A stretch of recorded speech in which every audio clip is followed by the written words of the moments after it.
उपस्थित अधिकारी भोसले साहेब तसेच सरकार मूर्ती बनवाई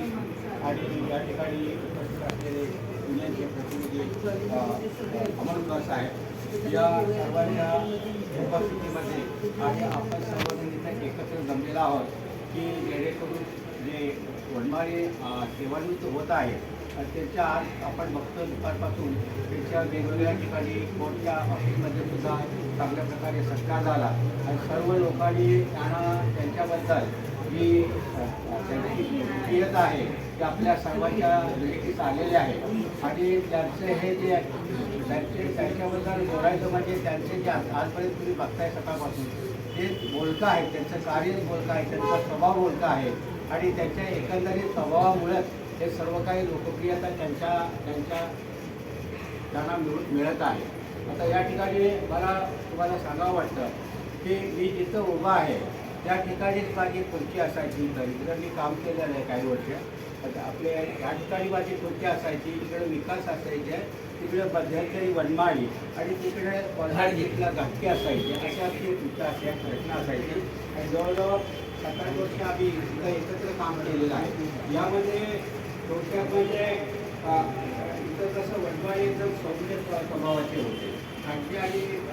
ते विकास जरा जहाल स्वभावाचे होते, परंतु ह्या दोघांचा ताळमेळ बसवण्यासाठी मध्यंतरी सौम्य स्वभावाची व्यक्ती त्यामुळे मला हँडल करायला बरं जायचं आणि त्यांचा स्वभाव असा होता की त्याने मी आता इथं एवढे वर्ष बघतोय तसं पाहिलं तर डेट ऑफ जॉईनिंगपासून जे वनमाळी आहे जॉईनिंगपासून ते डेट ऑफ रिटायरमेंटपर्यंत मी त्याला पर्सनली आमचे अजूनपर्यंत मी आहे ते रिटायरमेंट आणि जॉईनिंगपासून लिगलला त्यांचा संपर्क माझा आलेला होता. तर अशा प्रकारे त्यांचं व्यक्तिमत्व असं आहे. आता नॉट ओनली हे स्वभावाचा भाग झाला, पण साहेब तुम्हाला आता गाईड साहेब आहेत, आपले विक्री ॲडव्होकेट साहेब आहेत, मला जेव्हा जेव्हा कधी टेक्निकल काही गोष्टी अडचणी यायच्या हे स्वभावाचं झाले त्यांच्या, परंतु लिगलमध्ये सुद्धा त्यांची जी डिवोशन होती, सिन्सिअरिटी होती आणि त्यांना टेक्निकल कुठल्याही जे प्रोसिजरल फॅक्टर आहे कोर्टमधला असो त्यामध्ये ते आय यूज टू कन्सल्ट आणि ही यूज टू इन्फॉर्म मी. कारण मगाशी मला वाटतं यादवनी पण बोलले, यादव हिमसेल्फ पण टोल्ड, कारण यादव पण बोलले की आम्हाला सुद्धा कधी हे व्हायचं that I don't understand how where from he has got such a knowledge and sense of interpretation devotion त्याची असे असायचे साहेब. सेन्स ऑफ इंटरप्रिटेशन असो I have seen sometimes that he was having better than definitely and so I used to appreciate him आणि त्यांचं जे एकंदरीत स्वभाव हा शांत होता आणि माझं तर त्यांच्याशी पहिल्यापासून आम्ही सर्व जे घटके म्हणा विकास म्हणा एवढे व्यवस्थित इकडं काम केलं आणि इकडं महत्त्वाचं असायचं काम तुम्ही करा, बाकी बघ काय नाही, काम महत्त्वाचं आहे. त्यामुळे बाकीचं एवढं हे कोणी असं हे बघत नव्हतं वगैरे. तर हा फॅक्टर झाला आणि नंतर मला त्यांच्या हे सांगावं वाटतं की त्यांना जे काही समजा थोडंफार त्यांच्या जीवनामध्ये दुःखी प्रसंग आले त्यावेळी मला वाटतं भोसले साहेब त्यामुळे आम्ही गेलो होतो दुर्दैवाला त्याचे आई वडील एका दरम्यानच गेले. मला अजून फार दुःख होतं आहे की वडील वाढल्यानंतर नेकदेला आई पण जातात, ते म्हणजे अत्यंत दुःखदायी प्रसंग आता त्यांच्या जीवनामध्ये होता आणि त्यातून पण ते सावरून हे झालेलं आहे. आता दुसरं म्हणजे की हा लिगल प्रोफेशनमध्ये ते असं आहे की हे बोललं पाहिजे, बोललं नाही तर वकिली आणि प्राध्यापकीय व्यवसाय असा आहे की त्यांचा व्यावसायिक अंतर होईल. त्यामुळे बोलत राहणं ह्या वकिलीचं वैशिष्ट्य आहे आणि वकिलामध्ये बऱ्याच वेळा असं वाटतं की असं म्हटलं जातं की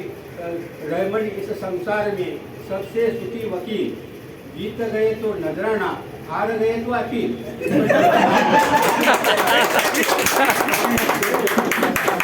वकील व्यवसायाबद्दल म्हटलं जातं आणि त्याचा अनुभव आम्ही कधी कधी घेत असतो, कधी कधी परिस्थिती आमच्यावर पण घेतच असते, पण यातून आम्ही चालत असतो. असं म्हटलं जातं की आपण ज्या शेजारी ज्याला काही कळत नाही पण आपल्या बोलण्यामुळं थोडं कळेल